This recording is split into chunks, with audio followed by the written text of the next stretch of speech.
Imatek! Yeah! Saya Imatek!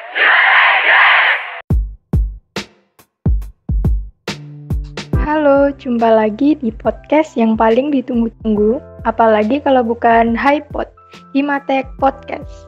Nah, di episode kali ini kita akan sharing-sharing tentang teknik kimia bersama Dimas Agus dari angkatan 2020 dan Mas Alfian dari angkatan 2019. Hai Dimas, gimana nih kabarnya? Mas Alfian juga gimana nih kabarnya? Alhamdulillah baik. Alhamdulillah. Seru dong ya libur panjang. Kalau boleh tahu nih, selama liburan ini diisi sama kegiatan apa aja sih? Boleh dong diceritain dikit. Kalau aku sih belajar desain ya, biar lebih mantep desainnya. Wadaw. Kalau Dimas, ngapain aja Dim? Kalau aku sendiri sih, ya palingan intinya itu ya rapat kepanitiaan, rapat himpunan, atau ya nggak bisa liburan, masa-masa PPKM, nggak boleh keluar rumah, nggak bisa kesana kesini, nggak bisa ngopi, nggak bisa segalanya lah. Wah, meskipun di rumah tapi tetap produktif ya. Oke, langsung aja nih kita masuk ke sesi sharing tentang teknik kimia. Pertanyaan yang pertama, apa sih yang kalian ketahui tentang teknik kimia? Kalau dari aku sih, menurutku teknik kimia itu kayak salah satu jurusan yang mempelajari bagaimana kita mengolah suatu bahan, itu baik bahan organik maupun bahan anorganik, menjadi suatu produk yang memiliki nilai guna. Kayak gitu sih. Intinya itu teknik kimia itu bagaimana cara untuk mengolah suatu bahan itu agar memiliki nilai guna. Seperti itu sih. Oke, udah bener sih sebenarnya yang dijelaskan oleh si Dimas ini. Intinya kalau di teknik kimia, ini kebanyakan orang ini melihat teknik kimia sebelum tahu daleman teknik kimia itu menganggap kalau teknik kimia itu hanya kimia gitu. Jadi disamakan dengan kimia murni, padahal sangat-sangat berbeda. Tuh, jadi di teknik kimia itu ini sekalian info buat mahasiswa baru yang mungkin masih ragu atau belum begitu paham tentang teknik kimia ya. Jadi teknik kimia itu mempelajari tentang proses industri ya. Proses industri di mana di industri itu mengolah bahan-bahan yang mentah atau belum jadi atau bisa dikatakan bernilai jual rendah yang nantinya diproses, diolah menjadi barang yang lebih bernilai gitu. Jadi bernilai tinggi. Nah, di teknik kimia itu kita belajar kimia juga, tapi porsinya lebih sedikit. Lebih banyaknya itu di fisika sama matematika. Jadi jangan salah kalau nanti teknik kimia kok banyak fisikanya. Wah, belum tahu kalau waktu dulu daftar sebenarnya harus tahu sih kalau semua jurusan teknik itu pasti banyak fisikanya gitu. Benar banget nih kata Mas Alfian. Biar nanti buat mahasiswa baru juga nggak kaget. Nah, seperti yang udah kalian bicarakan tentang teknik kimia, apa sih yang membuat Mas Alfian dan juga Dimas ini memilih jurusan teknik kimia? Kalau dari aku sendiri sih, dulu itu waktu SMA itu masih bimbang sih. Soalnya juga masih bingung, masih belum dapat pencerahan antara teknik kimia sama kimia murni. Tapi ternyata setelah tahu kalau jurusan teknik kimia itu kayak gini, terus jurusan kimia murni itu kayak gini, akhirnya aku memilih teknik kimia. Soalnya di samping prospek kerjanya itu juga luas daripada kimia murni. Ditunjang lagi kayak kalau di Pulau Jawa kan industrinya kan juga banyak, jadi peluang kerja dari lulusan teknik kimia itu juga lebih besar. Soalnya kan lulusan teknik kimia itu identik sama bekerja di perusahaan, gitu sih. Kalau aku waktu dulu daftar ke teknik kimia itu sebenarnya gini, aku kan pahamnya itu paham kimia. Nah, Jadi fisika agak nggak paham. Jadi sebenarnya aku juga salah persepsi dulu waktu daftar ke teknik kimia.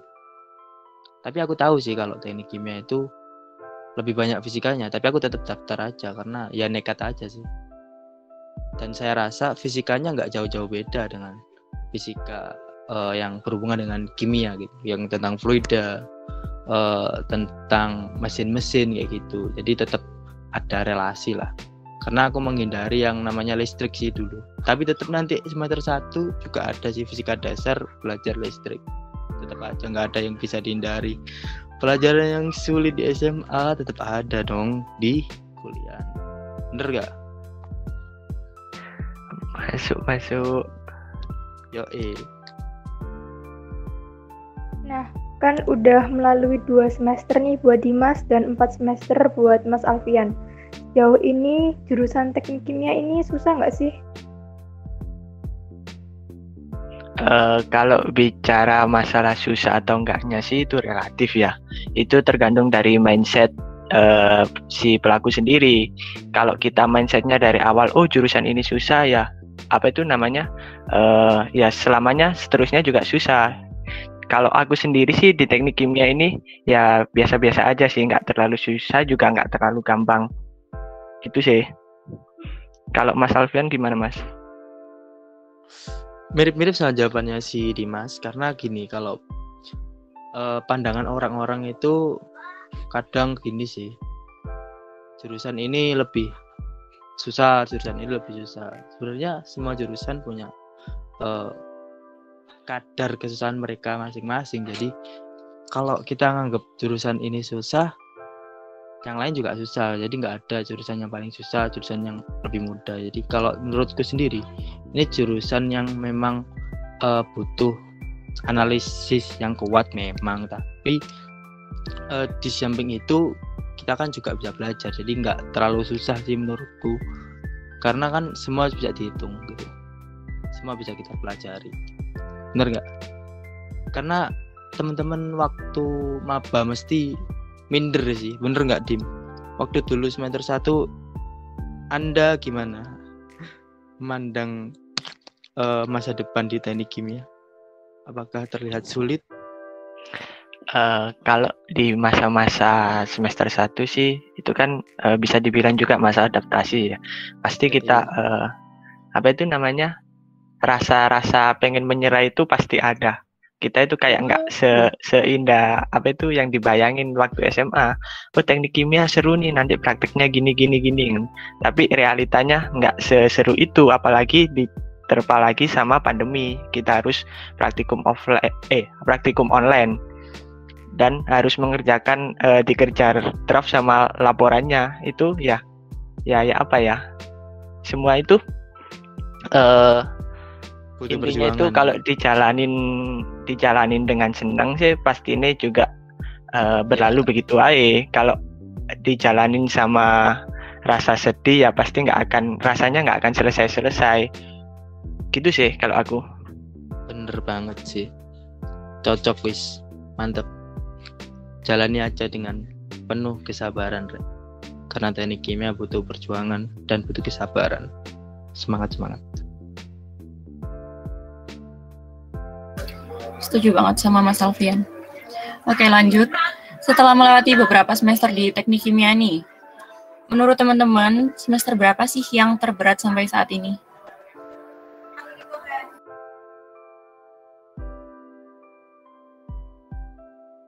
Kalau dari aku ya, aku kan sudah menempuh 4 semester. Selama 4 semester itu, kalau menurutku yang paling berat ya semester 2 sih.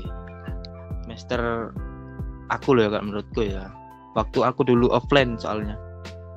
Dan mungkin karena praktikumnya 2, jadi mungkin teman-teman 2020 juga nganggapnya semester 2 ini semester yang paling susah sih. Soalnya kan praktikum 2, laporannya juga pastinya double kan. Nah itu juga salah satu hal yang membuat kita agak terbebani. Tapi tetap juga itu kan kewajiban kita.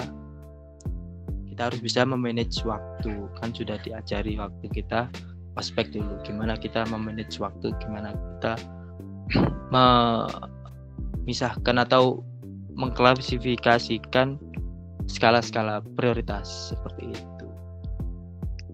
Gitu sih kalau aku semester 2 paling susah. Kalau Dimas gimana, Dim?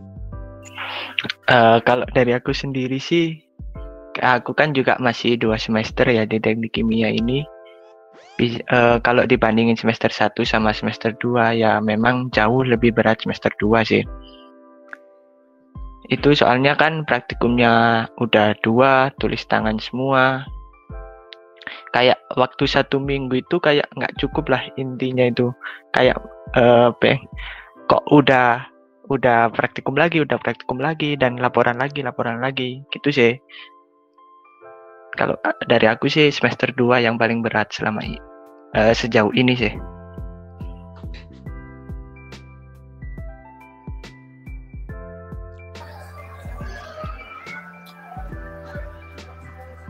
Oke. Ketika kuliah ini kan pasti ya ngerasa ada perbedaan dengan masa-masa SMA.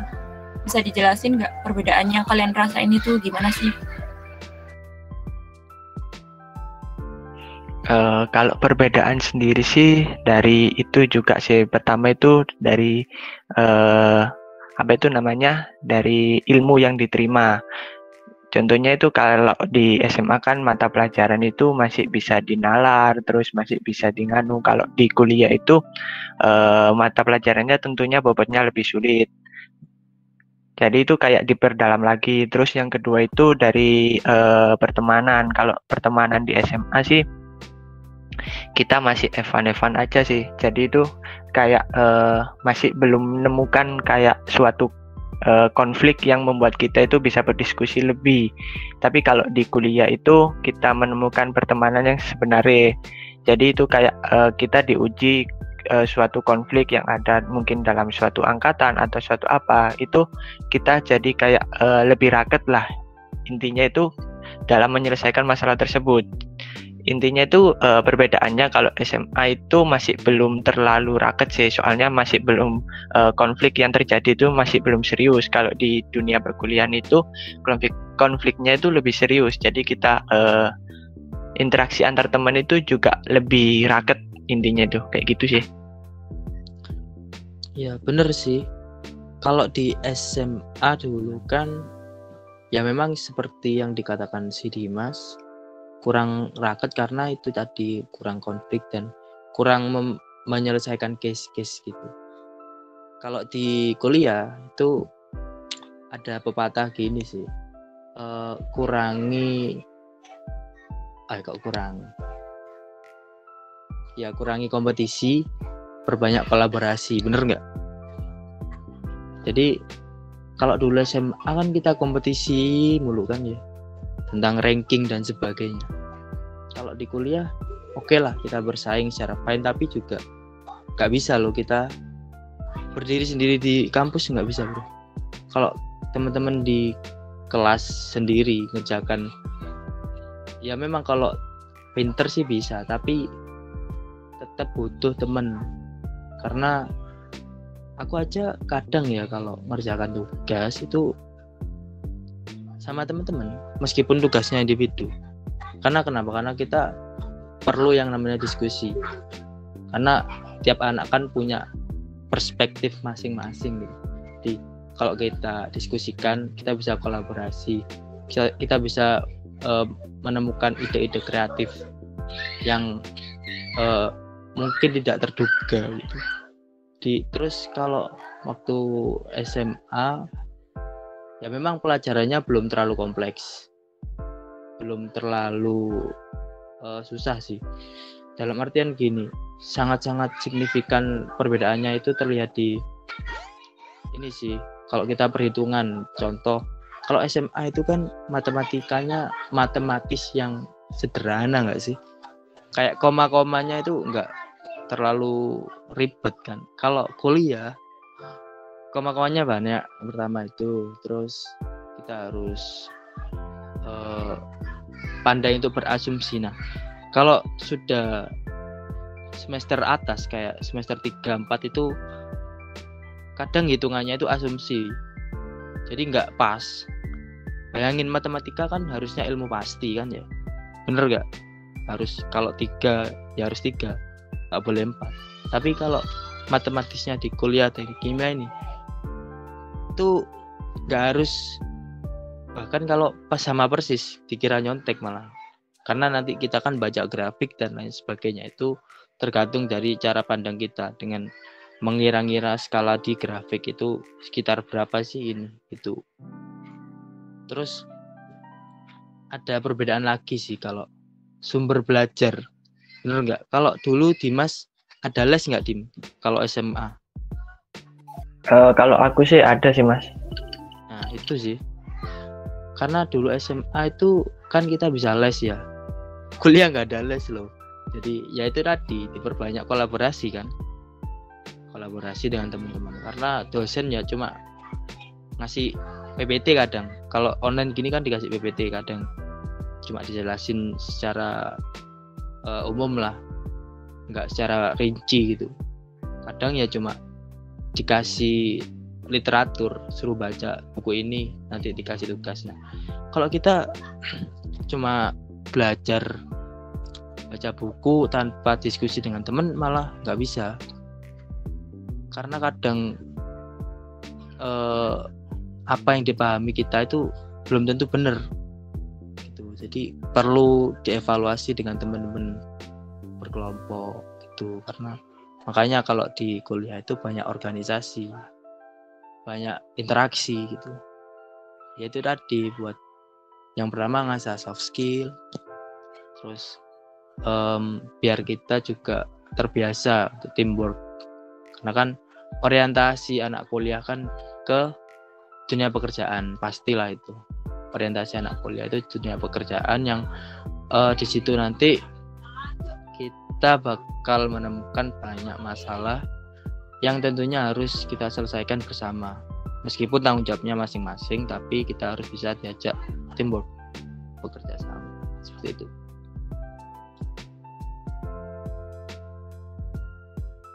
Setuju banget sih, kalau kuliah tuh lebih butuh kolaborasi, kayak kata Mas Alfian tadi. Nah, karena adanya perbedaan-perbedaan yang udah teman-teman sebutin tadi, pasti dong dibutuhin proses adaptasi.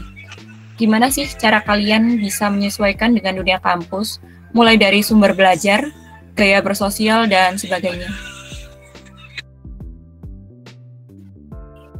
Kalau dari aku sih, cara adaptasinya itu yang ngalir aja sesuai keadaan. Jadi semisal kayak mungkin ada kesulitan belajar gitu, kita itu harus pinter-pinter introspeksi diri. Jadi itu kayak kita itu kesulitan belajar di mana, kita juga intinya itu harus berpikir lebih luas lagi. Aku harus gimana biar bisa mungkin menyelesaikan suatu konflik ini gitu. Jadi itu di kuliah itu kita nanti itu dituntut untuk berpikir lebih terbuka, jadi untuk menyelesaikan suatu konflik. Contohnya tadi konfliknya untuk menyelesaikan suatu kasus ya, itu kita yang nggak bisa. Jadi itu kita harus mau nggak mau itu harus memperbanyak relasi antar teman gitu. Jadi istilahnya itu kita dituntut untuk lebih, itu tadi pikirannya untuk lebih terbuka untuk menyelesaikan suatu konflik gitu. Kalau dari sumber belajarnya sih seperti yang dibilang Mas Alfian tadi, itu bilangnya kan kalau di SMA itu kan sumber belajarnya kalau nggak di buku ya di les-lesan, udah gitu aja. Tapi kalau di dunia perkuliahan itu sumber belajarnya itu banyak banget. Yang pertama itu tentunya dari buku dan bapak ibu dosen ya, tentunya itu. Terus yang kedua itu kita itu sumber belajar itu juga datang dari teman-teman kita. Jadi relasi-relasi yang udah kita bangun tadi itu juga mendatangkan sumber belajar. Contohnya si A itu paham untuk materi ini yang kita tidak mengerti dan lain sebagainya. Terus kemudian lika-liku kehidupan kampus itu juga merupakan sumber belajar. Jadi kita dengan lika-liku kehidupan kampus itu mungkin kayak kita ikut organisasi, nanti kita menghadapi suatu konflik, itu juga bisa digunakan untuk belajar gimana cara mengasah soft skill kita untuk menghadapi konflik tersebut gitu sih. Kemudian untuk cara bersosial sih, cara bersosial itu lebih apa itu namanya, lebih raketan di perkuliahan. Kalau di perkuliahan itu khususnya di teknik kimia sendiri sih, cara bersosial kita itu lebih apa itu namanya, terbuka lebar gitu. Kalau di SMA kan kita mungkin bersosialnya itu kita dibatasi dalam satu angkatan ya, mungkin dengan kelas ini aja. Tapi kalau di teknik kimia atau di perkuliahan sendiri itu kita bersosialnya itu nggak hanya dalam satu angkatan atau antar paralel, tapi kita di perkuliahan itu bersosialnya kita juga dengan angkatan lainnya, mungkin angkatan dari atas kita, terus 2 tahun di atas kita, terus mungkin dari angkatan 3 tahun di atas kita. Jadi itu nggak terpaku pada satu angkatan gitu sih. Kalau Mas Alfian gimana Mas? Kalau secara umum cara adaptasi ya, waktu kita daftar dan diterima itu pasti ada yang namanya ospek. Nah itu langkah dari atau upaya kakak tingkat sih untuk mengenalkan kampus. Jadi waktu itu aku adaptasinya di situ karena banyak sekali hal-hal yang membuat aku nggak kaget. Contohnya waktu ospek, teman-teman kan ini apa dikasih tugas ini nggak sih, nulis, bener nggak, nulis apa itu esai atau artikel pakai bolpen biru, bener nggak? Benar Mas. Bener Mas. Nah itu salah satu adaptasi buat menghadapi praktikum. Kan karena waktu SMA kan, pernah nggak SMA waktu sekolah gitu disuruh nulis laporan tulis tangan, belum pernah kan? Belum. Nah itu salah satu adaptasinya ya di situ. Terus banyak sekali sih yang kita pelajari dari PKKMB dulu itu. Kita berkenal dengan lingkungan kampus yang mana ada yang disebut aslab gitu. Waktu dulu aku nggak tahu sih apa sih aslab itu. Oh ternyata asisten laboratorium atau asisten dosen yang bantu kita untuk bekerja dalam lab gitu, istilahnya mendampingi lah ya. Nah terus kalau masalah sumber belajar ya dari cutting juga sih sebenarnya. Nah itu tadi yang dikatakan Dimas tentang membangun relasi. Nah itu tadi buat mengadaptasi diri dengan lingkungan kampus, membangun relasi dengan kakak tingkat sih, lebih banyak untuk bertanya hal-hal tentang mata kuliah, tentang dosen. Kadang kalau kan kita perlu untuk tanya tipe-tipe dosen kan, biar kita tahu lah gimana sih kalau kita nanti memposisikan diri di kelas itu gimana, biar nggak salah gitu. Kalau kita di mata dosen satu gini, biar di mata dosen itu kita bukan anak yang berandalan dalam tanda kutip ya, kayak gitu sih. Terus apa lagi tadi tentang sosial ya. Kalau sosial sih ya sama kalau kita di kelas gitu. Jadi kalau perbedaan waktu kuliah dan SMA, peraturan waktu SMA kan ya sama sih, nggak boleh telat. Dan budaya di kuliah itu dosennya udah masuk terlebih dahulu kan, bener gak? Ada dosen yang sebelum masuk itu udah stay di dalam kelas. Kalau aku dulu offline gitu, ada salah satu dosen itu udah dalam kelas, kan jam 7 ya masuknya, jam 7:15 sudah masuk dosennya. Jadi kalau guru kan kadang masuk bel bunyi baru ibu gurunya masuk atau bapak gurunya masuk. Kalau di kuliah udah masuk duluan dosennya. Nah itu salah satu adaptasi di dunia kampus sih seperti itu. Sosialisasi, sumber belajar, apalagi tadi budaya kampus ya, dari ospek semua sih, ospek dan di kelas gitu. Ini jadinya kok spoiler ospek ya Mas ya? Iya dong, kan habis ini itu PKKMB buat teman-teman 21, seru kok, seru. Oke, jadi kesimpulannya nih ya, teknik kimia ini emang nggak segampang yang dilihat, tergantung dari individu masing-masing sih dalam memandang, menghadapi, dan juga ngejalaninnya. Dan perkuliahan sendiri juga sangat-sangat beda dengan masa-masa SMA, tapi seiring berjalannya waktu, seperti yang dikatakan Dimas, Mas Alfian, Nadia, dan tentunya aku juga ngerasain, kita pasti bisa beradaptasi dan menyesuaikan. Bener Oke. banget. Bener. Oke, terima kasih untuk Dimas dan juga Mas Alfian yang udah bersedia menjadi tamu di podcast episode kali ini. Oke, sama-sama. Oke, sama-sama. Nah, teman-teman, sekian dulu episode podcast kali ini. Sampai jumpa 2 minggu lagi. Selamat berlibur yang tentunya di rumah aja ya. Jangan keluar rumah kalau tidak berkepentingan. Dan tetap patuhi protokol kesehatan. Stay safe, stay healthy teman-teman. See you.